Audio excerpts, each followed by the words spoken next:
Hi, this is June 1st, year 2020, here to show you something that hasn't been seen in many, many years.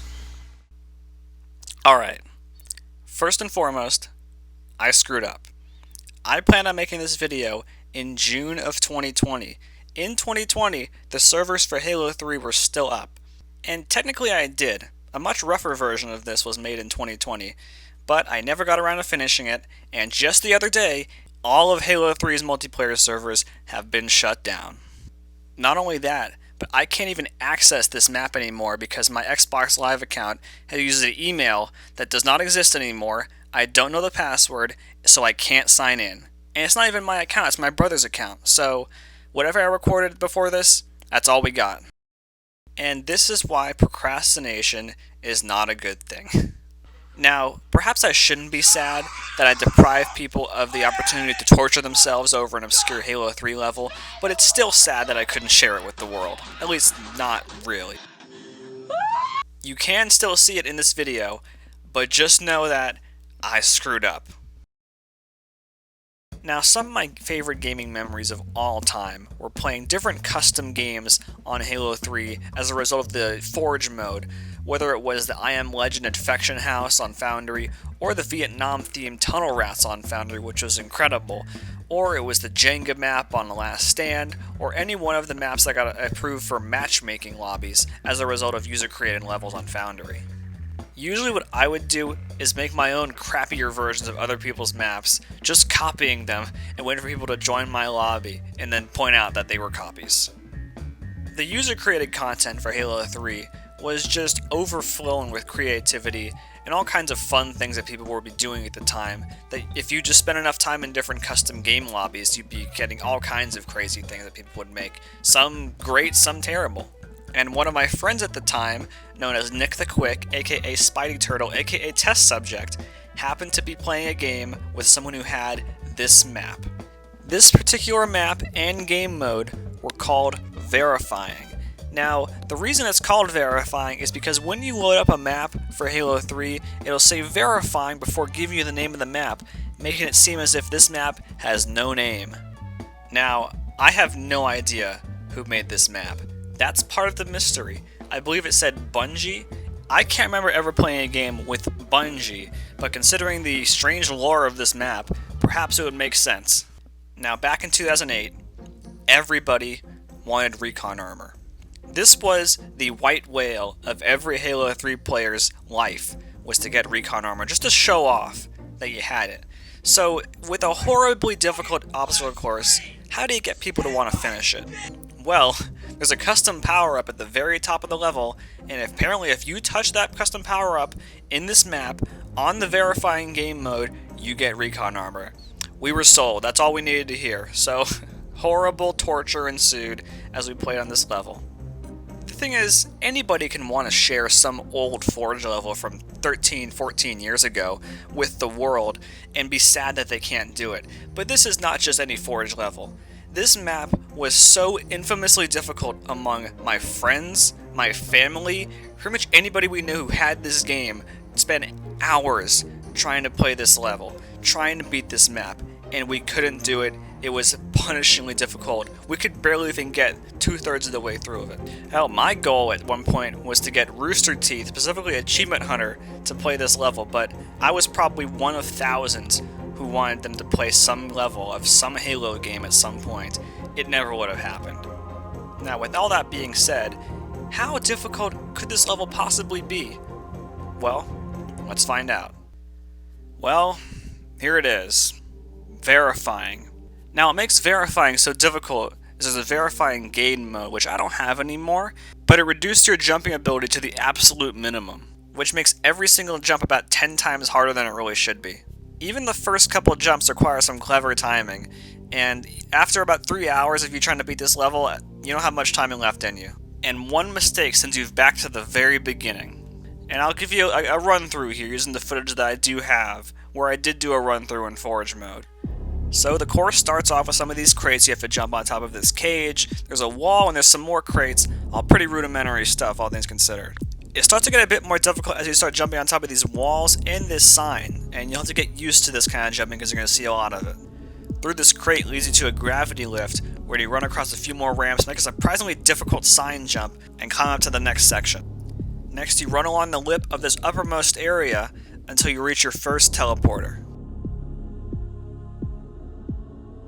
That teleporter takes you outside the map of Foundry, where you make this surprisingly difficult staircase jump, one that I failed one too many times.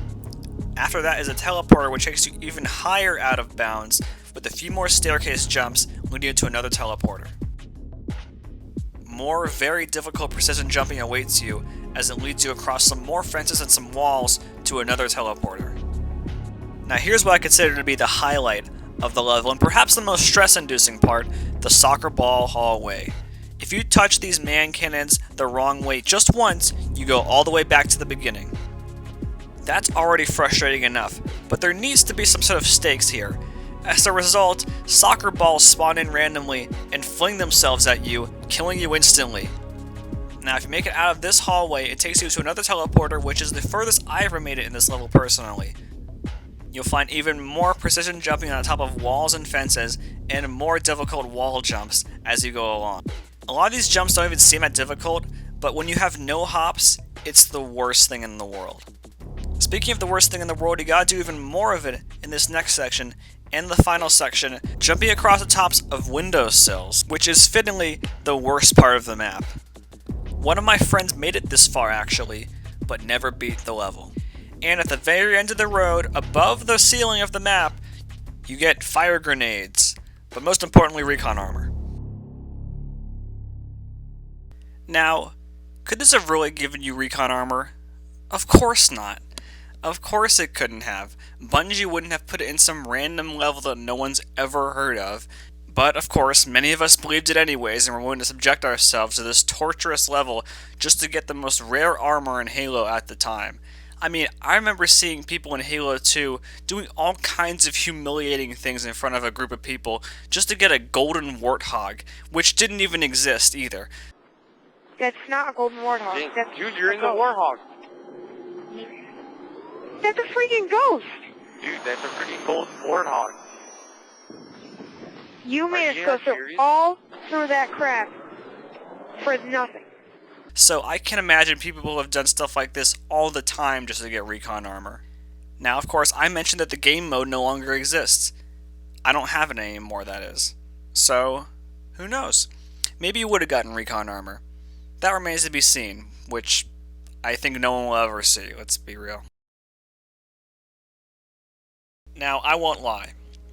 I'm really sad that I can't revisit this map anymore, that I can't share it with you guys outside of this video, and that I can't use that old account anymore. All that is past me, and it's gone. But there is something to be said for the fact that at some point you have to say goodbye to these old things in your life, and you can't hang on to it forever. We're talking about back when I was in elementary school playing this game. You know, my brother was in middle school and getting into high school. You know, it's times like these that I look back on, and I have to realize that at some point in your life you're gonna do something for the last time.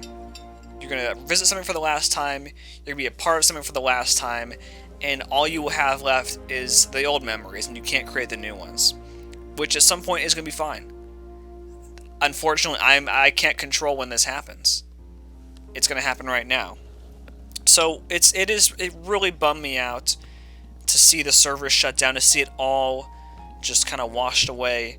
But at some point we have to move on. And while my mind was there, and while I just had a little bit of a taste of it, I spent a few hours back when I first did this video originally, went through all my old levels and re-explored them and figured everything out again, and it was really fun. But now I'm at a point where I have to say goodbye, and I feel like I'm not the only one. But hopefully you guys find some solace in this video. So hopefully there's some sort of memories to be shared here. And if you remember playing on this level, please let me know, because I've never met anybody who knows this level. I can Google it, I can't find it anywhere, no videos, no nothing. So maybe it was just a little pocket of Halo that I thought was special when it really wasn't. But I think someone needs to hear about this. So hopefully, whoever this reaches, it means something to you. If nothing else, just to reminisce about Halo 3, one of the, really one of the cornerstone games of my life, one of the most important games for many of us. And it's been great sharing this memory and sharing this time. So thank you for watching. I'll leave you with a send-off that I gave it back in 2020. Hell is real. It's in an Xbox 360 Elite in California. So with that in mind, thank you for tuning in to see me reminiscing over the most difficult map.